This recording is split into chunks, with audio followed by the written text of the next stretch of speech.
प्रश्न जे विचारले जात आहे ते पॉझिटिव्ह आहे किंवा निगेटिव्ह आहे हे आपल्याला माहित पाहिजे. आता या ठिकाणी जे प्रश्न आहे ते पॉझिटिव्ह वे मध्ये विचारलेला आहे, म्हणजे आपल्याला या ठिकाणी पॉझिटिव्ह शब्द पाहावा लागेल. ओके, भाषा शिक्षण हे फक्त म्हणजे ऑनली, मैंने बताया ना आपको, ऑनली सिर्फ ये आ गया तो ये होगा हमारा निगेटिव्ह. होते फक्त भाषिक पाठ्यपुस्तके वाचून होतो हा निगेटिव्ह झालेला आहे.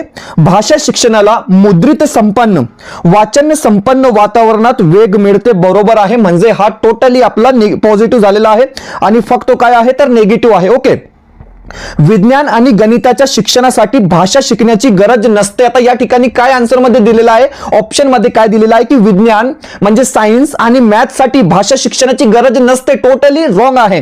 आणि भाषा शिक्षण अनावधानाने होते हे सुद्धा काय आहे तर चुकीचा दिलेला आहे. म्हणजे भाषा शिक्षणाला मुद्रित संपन्न वाचन संपन्न वातावरणात वेग मिळते हा विधान, हा ऑप्शन या ठिकाणी फक्त पॉझिटिव्ह वे मध्ये दिलेला आहे, म्हणजे पर्याय जे 2 असेल ते आपला योग्य उत्तर